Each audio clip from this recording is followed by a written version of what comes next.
لا تلمزوا انفسکم، ایک دوسرے کو تانے نہ دو، ولا تنابزوا بالالقاب، برے نام سے نہ پکارو۔ آپ نے فرمایا بیوی کو لقمہ کھلانا صدقے کا ثواب ہے، روز مفت کا ثواب لو، 2-3 لقمے بیگم کو کھلا دو، بیگم خامن کو کھلا دے، صدقے کا ثواب۔ تلاش کرنا سیکھو، ایک ابھر پڑے تو دوسرا چپ ہو جائے، دوسرا ابھرے تو پہلا چپ ہو جائے، یہ طلاقیں ختم ہو جائیں گی، یہ لڑائیاں ختم ہو جائیں گی۔ زبان کو سینا سیکھو، چپ کرنا سیکھو، بیٹیوں کو سکھاؤ۔ ہمارا سسرالی معاشرہ، چاہے آپ لوگ انڈیا پاکستان سے یہاں بھی آ گئے ہیں، سسرالی معاشرہ ہندوانہ ہے، اس میں اسلامی تہذیب کوئی نہیں ہے۔ میرے نبی کا فرمان ہے، یہ جو میرے صحابہ ہیں مدینے والے، یہ بہت عالی شان لوگ ہیں۔ کس بات پہ؟ جہاد، روزہ، حج، زکوٰۃ نہیں۔ جب یہ کسی کی بیٹی کو لے کر آتے ہیں نا بہو بنا کے، تو اس بچی کو سسرال میں پتہ نہیں لگنے دیتے کہ ماں باپ کے گھر ہے یا سسرال کے گھر ہے۔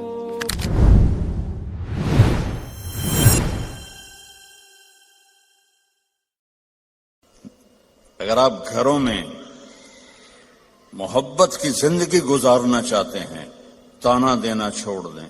لا تلمزوا انفسکم، میرے رب کہہ رہا ہے، لا تلمزوا انفسکم، ایک دوسرے کو تانے نہ دو، ولا تنابزوا بالالقاب، برے نام سے نہ پکارو۔ یہ تو بڑی موٹی ہے، یہ تو بڑی چھوٹی ہے، اس کا تو ناک ہی سیدھا کوئی نہیں، اگر وہ کہ تو ہی کالا ٹٹ حبشی ہیں، تو لڑائی تو ہو جائے گی۔ میرے نبی نے ہمیں زندگی اس طرح سکھائی۔ حضرت عائشہ رضی اللہ عنہا چھوٹی تھی، آپ ان کے لیے آٹا گوندتے تھے۔ کیا تو آپ کی شان سناؤں قرآن سے، والنجم اذا ہوا ما ضل صاحبكم وما غوا وما ينطق عن الهوى ان هو الا وحي يوحى علمه شديد القوى ذو مرة فاستوى وهو بالافق الاعلى ثم دنا فتدلى فكان قاب قوسين او ادنى۔ اتنی بڑی شان والا آٹا گوندھ رہا ہے، جھاڑو دے رہے ہیں۔ 9 بیویاں زندہ تھیں، اپنے کپڑے خود دھوتے تھے، پھٹ جاتا خود سیتے تھے، جوتا پھٹ جاتا خود بیٹھ کے سیتے تھے۔ آپ اپنا جوتا سی رہے تھے اور حضرت عائشہ چرخہ چلا رہی تھی۔ اب چرخہ، آپ کو کیا پتا چرخہ کیا ہوتا ہے؟ کسی عورت کو پتا ہے؟ اوہ بڑے ہاتھ شاید، یہ شاباش۔ تو ہمارے بچپن میں وہ ہماری ماں نوکرانیوں کو ایسے لائن میں بٹھایا ہوتا تھا اور وہ چرخے کاٹ رہی ہوتی تھی، پھر اس سے وہ کپڑا بناتے تھے ہمارے جولاہے۔ تو آپ چرخہ کاٹ رہی تھی اور اللہ کے نبی جوتا اپنا سی رہے تھے۔ عائشہ میرا جوتا بھی سی دو، نہیں خود سی رہے تھے۔ تو آپ کے ماتھے پر پسینہ آ گیا، پسینے میں سے نور نکل رہا، اور چونکہ جب روشنی پانی سے گزرتی ہے تو 7 رنگوں میں تقسیم ہو جاتی ہے، تو وہ رنگین شعائیں نکل رہی تھیں۔ تو حضرت عائشہ کا ہاتھ وہیں رہ گیا اور ایسے دیکھ رہی۔ تو تھوڑی دیر بعد اللہ کے نبی نے محسوس کیا کہ عائشہ کا چرخہ نہیں چل رہا، تو آپ نے آنکھ اٹھا کے دیکھا، عائشہ خیریت؟ چرخہ بند کر دیا؟ تو انہوں نے فی البدی شعر پڑھا، وَإِذَا نَظَرْتَ إِلَىٰ أَسِرَّةِ وَجْهِهِ حَلِلَتْ كَمَا تَحِلُّ الْبَدْرُ الْجَلِيُّ۔ میں جب آپ کے ماتھا انور کو میں نے دیکھا تو مجھے لگا جیسے 14ویں کے چاند سے روشنی نکل رہی ہے۔ تو آپ نے کہا عائشہ تو نے مجھے خوش کر دیا۔ تو آپ اپنا سامنے بیٹھ کے جوتا گانٹ رہے ہیں، حضرت عائشہ سے نہیں فرما رہے کہ اس کو ٹھیک کر لو۔ محبت کے طور پر ان کو لقمے کھلا رہے ہیں. آپ نے فرمایا بیوی کو لقمہ کھلانا صدقے کا ثواب ہے. روز مفت کا ثواب لو، 2-3 لقمے بیگم کو کھلا دو، بیگم خامند کو کھلا دے، صدقے کا ثواب.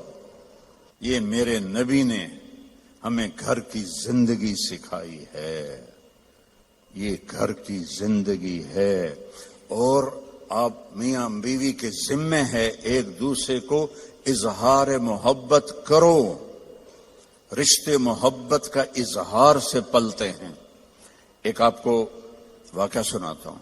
عرب میں بیوی سے عشق کا بتانا بہت عیب تھا. ہمارے ملک میں بھی ہے، رن مرید ہو گیا تو رن مرید ہو گیا، بیوی دے پیچھے لگ گیا. تو اور گرل فرینڈ کے لیے اشعار تھے، اشعار کھلم کھلا شعر پڑھتے تھے. ہم کو 2-4 شعر سناتا ہوں. وَهَلْ تَبْكِينَ لَيْلَا، لیلا مجنو کا نام تو سنا ہوا نا. تو یہ مجنو تو ہمارے یہاں مشہور، اس کا نام تھا توبہ. توبہ کم توبہ لا نہیں کی تھا، نہ توبہ ہے یودا. قبیلہ اس کا خفاجی تھا اور لیلا کا قبیلہ اخیلیہ تھا. تو کھلم کھلا کہہ رہا ہے وَهَلْ تَبْكِينَ لَيْلَا إِذَا مِتُّ قَبْلَهَا وقام على قبر النساء النوائح. یہ ایک شعر ہو گیا، اس میں لیلا کا نام. کما لو اصاب الموت لیلا بکیتها وجاد لها دمع من العین صافح. کوئی شرم نہیں آ رہی اسے کہ وہ ایک جس لڑکی سے وہ شادی بھی نہیں ہوئی اس کے لیے وہ شعر پڑھ رہا ہے. اور بیوی توبہ توبہ توبہ.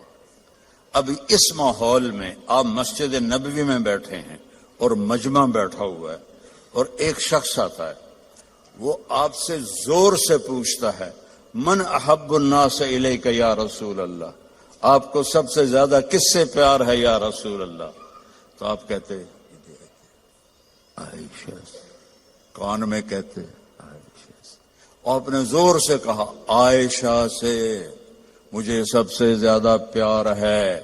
وہ تو ہل گیا، سارے ہی ہل گئے. ایک ہی نبیوں کے بیوی نال ایڈا عشق. تو انہوں نے فوراً بات بدلی، نہیں نہیں نہیں یا رسول اللہ، میرا مطلب ہے مردوں میں سب سے زیادہ کس سے پیار ہے. تو آپ کو پتہ چل گیا، نو گل ہضم نہیں ہوئی. آپ نے کہنا تھا ابو بکر سے، تو آپ نے فرمایا عائشہ کے ابا سے مجھے اس کے بعد سب سے زیادہ پیار ہے. یہ زندگی ہے. اللہ کی قسم اس سے کوئی پیسہ نہیں لگتا اور آپ کی زندگی خوشحال ہو جائے.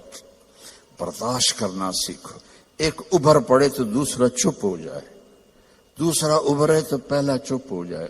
یہ طلاقیں ختم ہو جائیں گی، یہ لڑائیاں ختم ہو جائیں گی. زبان کو سینا سیکھو، چپ کرنا سیکھو. بیٹیوں کو سکھاؤ. ہمارا سسرالی معاشرہ، چاہے آپ لوگ انڈیا پاکستان سے یہاں بھی آ گئے ہیں، سسرالی معاشرہ ہندوانہ ہے، اس میں اسلامی تہذیب کوئی نہیں ہے. میرے نبی کا فرمان ہے، یہ جو میرے صحابہ ہیں مدینے والے، یہ بہت عالی شان لوگ ہیں. کس بات پہ؟ جہاد، روزہ، حج، زکوٰۃ نہیں. کہ جب یہ کسی کی بیٹی کو لے کر آتے ہیں نا بہو بنا کے، تو اس بچی کو سسرال میں پتہ نہیں لگنے دیتے کہ ماں باپ کے گھر ہے یا سسرال کے گھر ہے. اور ہمارے ماحول میں آتے ہی ٹیسٹ شروع ہو جاتا. میں آپ کو اپنے گھر کا لطیفہ سناتا ہوں. شروع سے نوکر چاکروں میں آنکھ کھلی، اللہ نے رزق دیا. ماں باپ کی طفیل اللہ نے ایک اچھے گھرانے میں پیدا کیا، بڑے خاندان میں، رزق کی فراوانی. اور ہمارے والد میری ماں کو چولہے پہ نہیں بیٹھنے دیتے تھے، نوکرانیاں کریں، نوکر کریں. ٹھیک ہے، میری شادی ہو گئی. میری بیوی تھی شہر سے، تو فیصلہ آباد، میں ملتان کے پاس میرا گاؤں. لینگویج بالکل مختلف، ہماری بڑی ٹھیٹھ اور کڑکتی ہوئی لینگویج تھی. تو بیچاری ویسی ہی گھبرائی رہتی تھی. اب ماسیاں چاچیاں کٹھی ہو گئی. ذرا سننا.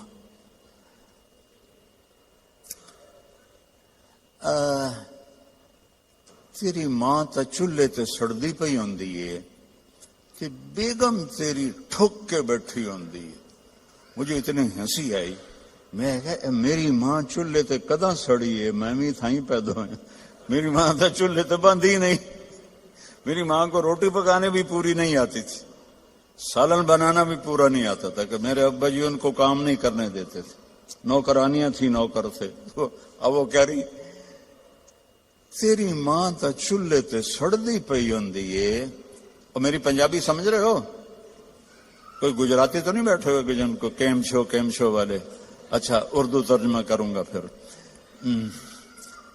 تیری ماں تا چولہے تے سڑدی پئی ہوندی ہے تے تیری بیوی ٹھک تے پلنگ تے بیٹھی ہوندی ہے. میں ہنس پڑا. میں کہ میں نے دسو تو صحیح کداں میری ماں چولہے تے سڑی ہے؟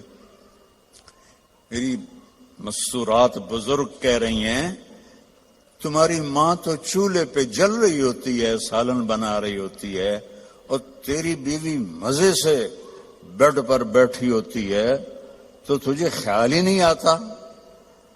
تو میں نے کہا کب میری ماں چولہے پہ جا کے سڑتی جلتی ہے؟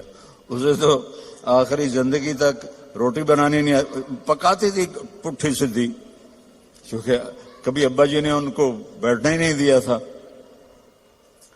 تو یہ ہمارا سسرالی معاشرہ ہے کہ آتے ہی دلہن کو سینگوں پہ اٹھا لیتے ہیں. وہ گھر چھوڑ کے آئی ہے, ماں باپ چھوڑ کے آئی ہے, بہن بھائی چھوڑ کے آئی ہے, سہیلیاں چھوڑ کے آئی ہے, اسے اپنی بیٹی بناؤ. میں نے اپنی بیٹیوں کو بیاہ دیا ہے تو میں دوسرے کی بیٹی لے کر آیا. میں نے اپنی بیگم سے کہا کہ بیگم تیرے اخلاق کا اب پتہ چلے گا کہ بیٹیوں پر تو مائیں نشاور ہوتی ہیں, بہو پہ جب تو وہ سلوک کرے گی جو بیٹیوں سے کرتی تھی پھر تیرے اخلاق کا سکہ پکا ہے. تو اللہ کے فضل سے میری بیوی نے اس کو کر کے دکھایا, نبھا کے دکھایا.